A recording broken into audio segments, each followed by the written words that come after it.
በዚያን ሰዓት የሚያቆማቸው የነ አብርሃም ወዳጆች ናቸው። በዚያን ሰዓት የሚያቆማቸው የነ ኢዮብ ወዳጆች ናቸው። በዚያን ሰዓት የሚያቆማቸው የነ ያዕቆብ የነ ይስሐቅ የነ ተክለ ሃይማኖትና የነ አቡነ አረጋዊ ወዳጅ የሆኑትን ቅዱሳንንና ጻድቃንን በምን ያቆማቸዋል ይላል? በግራ በቀኝ ያቆማቸዋል። የዲያብሎስ ወዳጅ የሆኑትን ደግሞ በምን ያቆማቸዋል? በግራው ያቆማቸዋል። እንምጣበት። እንግዲህ በዚያን ሰዓት ጌታ ኢየሱስ ክርስቶስ በደብረ ዘይት ተራራ ከፍ ብሎ ተቀምጦ እያንዳንዱ ይጠራል። ማንህ ይላል። አድርገሃል አላደረክም እያለ ይጠራናል። ምንድነው ያደረገው? የዛ ጊዜ ለመጀመሪያ ሰዓት ቅዱሳንን እንዲህ ብሎ ይጠራቸዋል። እናንተ የአባቴ ቡሩካን ኑ በቀኝ ቁሙ ይላቸዋል። ዘድሉ ለክሙ ቅድመ ይትፈጠር ዓለም ኑ እያለ ይናገራል። ቡሩካኑ ላዊ የተረሱ መንግሥተ ሰማያት የአባቴ ቡሩካኖች፣ የአባቴ ልጆች፣ የአባቴ ወዳጆች ኑ እያለ ይጠራል። የማን ወዳጆች አልኋችሁ? የአባቴ። አባቱ ማን ነው? ታውቁታላችሁ? አባቱ ማን ነው? የአባቴ ቡሩካኖች ብሎስ የሚጠራው ማን ነው? አባቱ ማን ነው?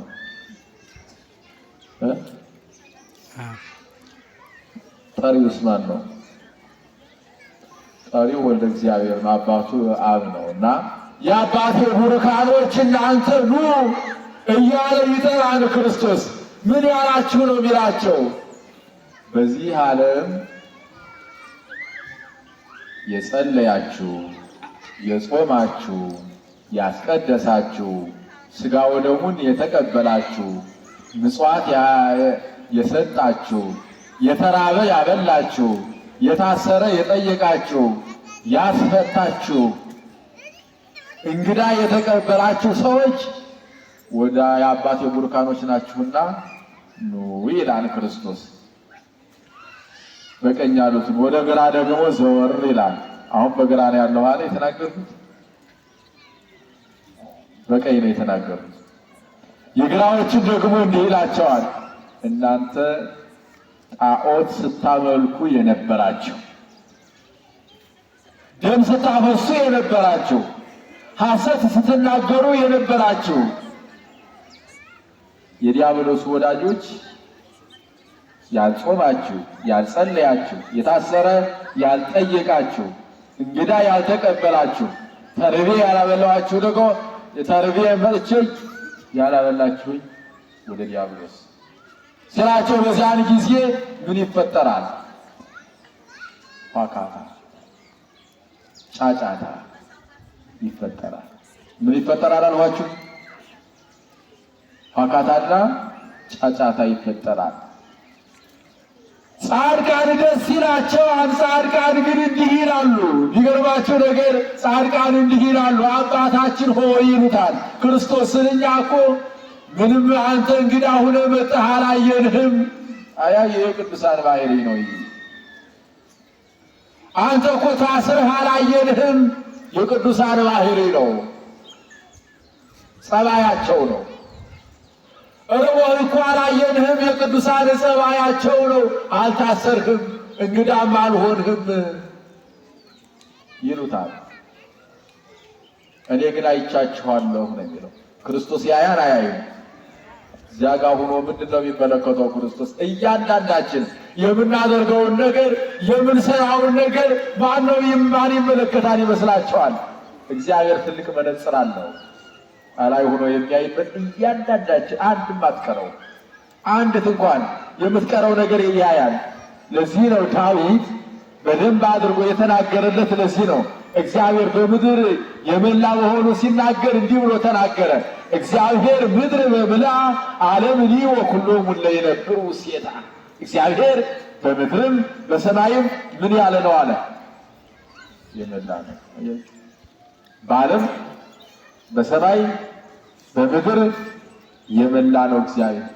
በዚህ የመላው ክርስቶስ ላይ ሆኖ አያይም ትላላችሁ? አንዳንድ ሰዎች እግዚአብሔር አያይም እየመሰላቸው ትልቅ የሆነ ኃጢአት ይሰራሉ። ነገር ግን እግዚአብሔር ያያል።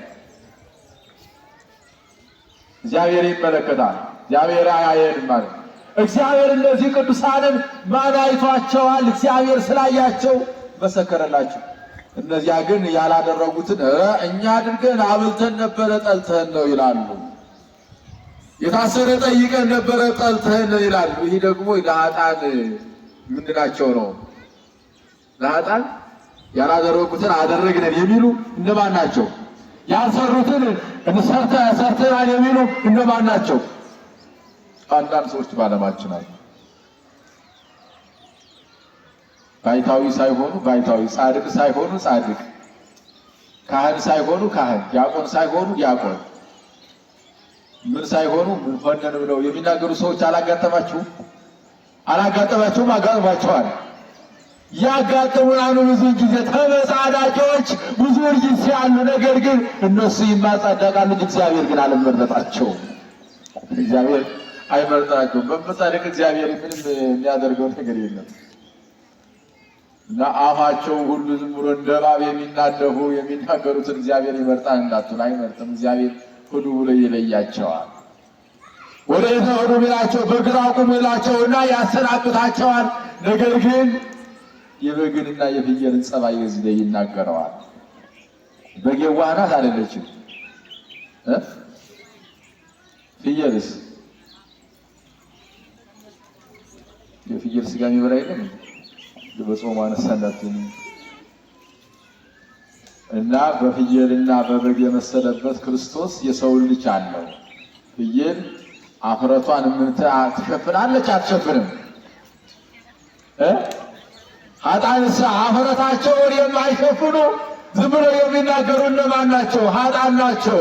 ዝም ብለው የሚቀባጥሩ፣ በየሄዱበት የሚናገሩ፣ በየሄዱበት የሚቀበጥሩ፣ እኛ ቅዱስ ነን፣ እኛ መናኝ ነን፣ እኛ ደግሞ በየገዳማቱ እንዞራለን ብለው አልገጠሟችሁም? እኛ እኮ ገዳማውያን ነን። እኔ እኮ ደብረ ሊባኖስ ሂጄ ንስሐ ገብቼ፣ እኔ ማኅበረ ቅዱሳን ሂጄ ንስሐ ገብቼ፣ እኔ እኮ ሥጋ ወደሙ ተቀብያለሁ ኃጢአትም የለብኝ የሚሉ ሰዎች አሉ የሉ? ይባላል። ግን ይባላል ወይ? አይባልም። በየአደባባዩ ክብራቸውን የሚናገሩ ያደረጉትን የሚናገሩ ሲሆኑ እነዚህ በማን ይመሰላሉ ማለት ነው? በማን ይመሰላቸው? በማን ይመሰሉ? በፍየል ይመሰሉ? ዝም ብለው እየሄዱበት የሚናገሩ ከሆነ ይህን አድርጌያለሁ የሚሉ ከሆነ ይህን ተደርጎልኛል የሚሉ ከሆነ ይህንን ብለው የሚናገሩ የሰጡትን ሁሉ የሚናገሩ ከሆነ ይህ ተመጻዳቂዎች ናቸው። እነዚያ የራሳቸውን አፍረት የማይጠብቁ ናቸው። አፍረቷን ደግሞ የምትደብቅ ማናት? በግናታል። ያረጉትን ሁሉ የማይናገሩ ደግሞ ቅዱሳን ናቸው። ያረጉትን ምን አይሉ አልኋችሁ? ተደርጎልናል አይሉ፣ አድርገናል አይሉ። ያደረጉትን ሁሉ ቅዱሳን አረ እግዚአብሔር ያውቃል እኔ አላደረኩኝም እያሉ የራሳቸውን ክብር ደብቀው የሚኖሩ ቅዱሳን ናቸው። ብዙ ቅዱሳኖች በበረሃ የራሳቸውን ክብር ደብቀው የኖሩ ቅዱሳን አላያችሁም እንዴ? አላነበባችሁም እንዴ? አለ እኮ። እኔ ስለይ የሙሴ ጸሊም ታሪክ በደንብ ትዝ አለኝ። ሙሴ ጸሊም በጣም ሽፍታ ነበር አይደል? ሰው ገዳይ፣ ሰው አላሳልፍ የሚል ሽፍታ ከጓደኞቹ ጋር ነበረ። ነገር ግን ከዕለታት በአንድ ቀን በልቦናው ማን ገባ? እግዚአብሔር በልቦናው ገባና ምን አለ? ወደ ጽድቅ መልሰው። አንዳንድ ሰዎች ብዙ ጊዜ የሆነ ነገር ሆነው ይቆዩና እግዚአብሔር ከዕለታት በአንድ ቀን ወደ ልቦናቸው ይገባና እግዚአብሔር ወደ እግዚአብሔር ይመልሳቸዋል። እዚያ ማዶ ላይ ገዳም አሉ። እንደው እዚያ ያሉ የገዳም አባቶች በጣም ይገርሙኛል፣ እንዲሁ አኗኗራቸው ይገርመኛል እያለ ተናገረ። እነዚህ አብረው ያሉት ጓደኞች አንተ ሁሉ እዚህ ገዳም ትላለህ አትሄድም እንዲ አሉ። ተነስቶ ሄዱ። እነዚያ የገዳም ሰዎች ደግሞ ሽፍታው መጣ ሊጨርሰን ነው ሊገለን ነው። ኧረ እኔ ልገላችሁ አልመጣሁ የእናንተ ሕይወት ማርኮኝ ነው። በዛ በገዳሙ ኑሮ ኋላ ለጥቃት ደርሷል። የሚገርማችሁ ነገር ኋላ ራሱን ያደረገውን ወደ ኋላ ያደረገውን እግዚአብሔር ወይ የዛሬ ቀደም ላደረግኩት ለቀማሁት ሁሉ ይቅር በለኝ፣ ከዚህ በኋላ ግን ያደረግኩትን ሁሉን አልናገርም አንተ ግን ያደረኩትን ሁሉ አንተ ነህ የምትገልጠው ያው በዚያን ሰዓት በዚያን ጊዜ እያለስን ነበር እና ቅዱሳን አባቶቻችን የራሳቸውን ክብር አይገልጡም፣ የራሳቸውን ክብር አይናገሩ። ያደረጉትን ሁሉ የሰጡትን ያበሉትን ምን ያደረጉትን ሁሉ ቅዱሳን ይናገራሉ። እኛ ትንሽ ሰጠን እኮ አቤት አቤት አቤት እንዴት ነው የምንለው? ትንሽ ሰጠን፣ ይህን አድርጌ ይህን ሰጠን፣ ይህን አድርገን ቤተ ክርስቲያን ይህን ታክል ሰጠናል ግን እንዲሁ ይላሉ። ይህን ታክል ለነዳያን ሰጠናል ግን ይላሉ። ይህን ታክል አድርገናል ግን ይህን ታክል እንዲሁ ይህን ታክል ነገር እንትን ብዬ እኮ ምንም አይደለም። ማን ይቁጠረው? መናገር ያለበትና መመስከር ያለበት ማን ነው? እግዚአብሔር ነው። እና በቀኝና በግራ ያቆምና እግዚአብሔር ምን ያደርጋል? እናንተ ወደ እንትናችሁ ሂዱ፣ ወደ ክብራችሁ ሂዱ ይለናልና ሁላችንም አምላካችን ኢየሱስ ክርስቶስ በቀኝና በግራው አቁሞ ክብር ያድለን። እግዚአብሔር ከሁላችን ጋር ይሁን። እንግዲህ ትምህርቱ ከዚህ ቢበቃን የተሻለ ነው። ሲበዛ አሁን ሳያችሁ ታሪኩ ብዙ ነው። ዛሬው ታሪክ በጣም በዛ ይላል። እነ ዕዝራን ያነሳል፣ እነ ሄኖክን ያነሳል። ጌታ ኢየሱስ ክርስቶስ በሚመጣበት ሰዓት እነ ኤልያስ ይመጣሉ፣ አስቀድመው ይሰብካሉ፣ ያስተምራሉ። ሐሳዌ መሲህ ይመጣል። ሐሳዌ መሲህ ውሸታም ነው፣ ክርስቶስ ካለበት አለ። ክርስቶስ አሁን በክብር ይመጣል፣ ተረጋግታችሁ ቁሙ፣ ተቀመጡ እያሉ አስቀድመው ይመጣሉ፣ ይሰብካሉ።